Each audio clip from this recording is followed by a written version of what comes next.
حضرات محترم سرکار نے فرمایا من فطر صائما کان مغفرۃ لذنوبہ، فرمایا کہ جس بندے نے کسی روزہ دار کا روزہ افطار کروایا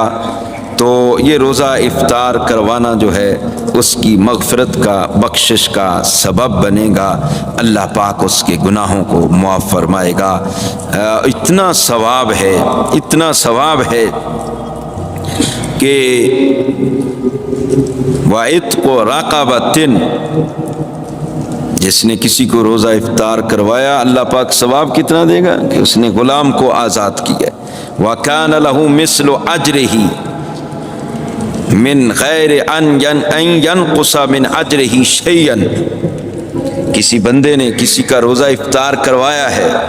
اب جتنا اجر روزہ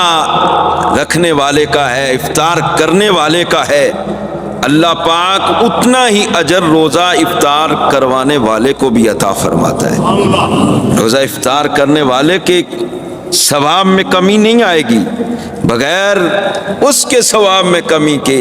اس کو تو ثواب پورا ملے گا، جو روزہ افطار کروا رہا ہے اللہ پاک اس کو بھی اتنا ہی ثواب عطا فرمائے گا۔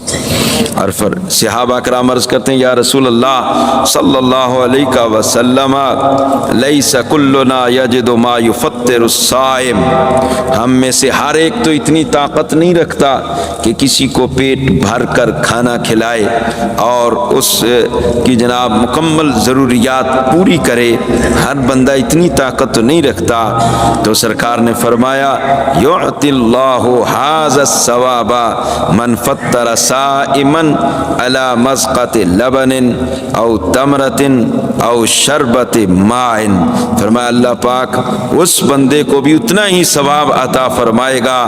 جس بندے نے ایک گھونٹ دودھ سے یا ایک کھجور سے یا تھوڑے سے پانی کے ساتھ کسی کا روزہ افطار کروا دیا نا، اللہ پاک اس کو بھی پورا ہی ثواب عطا فرمائے گا۔ اور فرمایا ومن اشبع صائما، جس نے کسی کو پیٹ بھر کر کھانا کھلایا اس کی تو بات ہی بڑی ہے، سقى الله من حوضی شربتا لا يظمأ حتى يدخل الجنہ،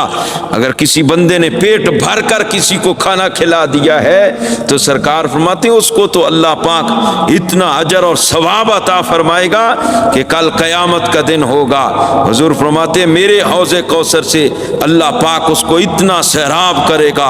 اتنا سیراب کرے گا، اس کو اس کے بعد نہ کبھی بھوک لگے گی نہ پیاس لگے گی، حتیٰ یدخل الجنہ، یہاں تک کہ اللہ پاک اس بندے کو جنت میں داخل فرما دے گا۔